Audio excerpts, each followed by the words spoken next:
وہ واقعہ جو تاریخ پر نقوش چھوڑ گیا۔ سابق صدر اور پاک فوج کے سابق سپہ سالار جنرل ریٹائرڈ پرویز مشرف ان خوش قسمت مسلمانوں میں سے ایک ہیں جنہیں اللہ کے گھر کعبہ شریف کی حفاظت کرنے اور اس کی حرمت پر اپنی جان کی بازی لگانے کی سعادت نصیب ہوئی۔ اس وقت کے میجر پرویز مشرف نے 1979 میں خانہ کعبہ پر قبضہ کرنے کی کوشش کرنے والے دہشت گردوں کے نرغے سے آزاد کرایا۔ پرویز مشرف مملکت خداداد اسلامی جمہوریہ پاکستان کے سابق صدر اور اس کی سرحدوں کے محافظ پاک فوج کے سابق سپہ سالار کی حیثیت سے یاد رکھے جائیں گے، مگر ان کا وہ کارنامہ جو ہر مومن کا خواب ہے، جس کی خواہش ہر مسلمان کی تمنا ہے، اس کے بارے میں بہت کم لوگ جانتے ہیں۔ 20 نومبر 1979 بروز منگل اسلامی سال کے پہلے مہینے محرم کی پہلی تاریخ تھی۔ خانہ کعبہ میں نماز فجر ادا کی جا رہی تھی۔ امام صاحب نے سلام پھیرا ہی تھا کہ کچھ حملہ آوروں نے ان کو گھیرے میں لے لیا اور لاؤڈ سپیکر اپنے قبضے میں لے لیا۔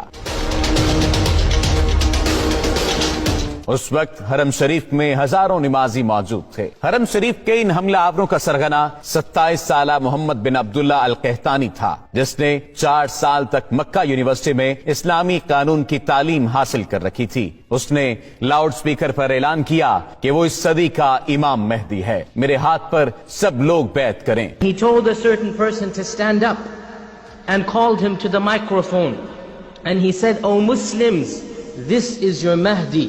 Give bay'ah to him." Muhammad bin Abdullah Al Qahtani 500 ساتھیوں سمیت خانہ کعبہ پر حملہ آور ہوا تھا اور حرم پاک میں داخل ہونے کے بعد تمام دروازے بند کر دیے۔ ہزاروں نمازیوں کو یرغمال بنا لیا۔ اس گمراہ کن ٹولے نے مقام ابراہیم علیہ السلام کے قریب جا کر اسلحے کے زور پر دہشت پھیلانا شروع کر دی، زبردستی لوگوں سے بیعت لینا شروع کر دی۔ کئی صدیوں کے بعد یہ پہلا موقع تھا جب خانہ کعبہ عام انسانوں کے لیے بند کر دیا گیا تھا۔ سعودی حکومت نے ان حملہ آوروں سے نمٹنے کے لیے اپنی فوج بھیجی جو بری طرح ناکام رہی۔ سعودی کمانڈوز حرم پاک میں داخل تک نہ ہو سکے تھے۔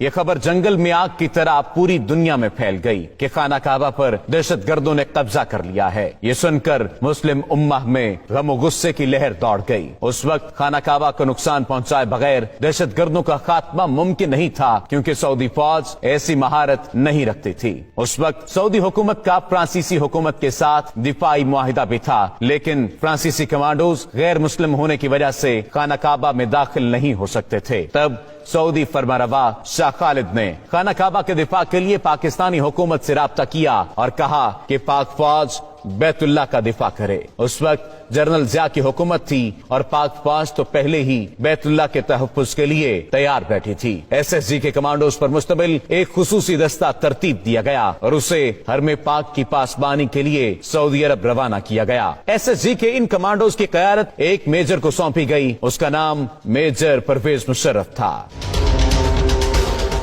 جب پاکستانی کمانڈوز کا یہ دستہ حرم پاک پہنچا تو اس وقت دہشت گردوں کے قبضے کو 1 ہفتہ ہو چکا تھا۔ پاک فوج کے کمانڈوز کا یہ ٹریڈ مارک ہے کہ اپنے دشمن پر اتنی تیزی سے حملہ آور ہوتے ہیں کہ انہیں سنبھلنے کا موقع بھی نہیں دیتے۔ یہاں پر معاملہ کچھ مختلف تھا، کیونکہ بات خانہ کعبہ کی حرمت کی تھی۔ میجر پرویز مشرف کی قیادت میں SSG کے کمانڈوز نے حرم پاک کا کیمروں کی مدد سے جائزہ لیا۔ میجر پرویز مشرف نے دہشت گردوں کی پوزیشن کو مارک کیا اور حکمت عملی بنانا شروع کر دی۔ میجر پرویز مشرف نے سعودی حکام سے کہا کہ مسجد حرام کے صحن میں پانی چھوڑ دیا جائے اور کمانڈوز کو ہیلی کاپٹر کے ذریعے مسجد کی چھت پر اتارنے کی اجازت دی جائے۔ اجازت ملنے کے بعد SSG کے کمانڈوز کا اصل ایکشن شروع ہوا۔ ایک طرف مسجد حرام کی چھت پر کمانڈوز اترنا شروع ہوئے تو دوسری جانب خانہ کعبہ کے صحن میں کھڑے پانی میں میجر پرویز مشرف کے حکم پر کرنٹ چھوڑ دیا گیا۔ اس فوری اور غیر متوقع کارروائی کی وجہ سے دہشت گردوں کے ٹاپ شوٹرز غیر فعال ہو گئے اور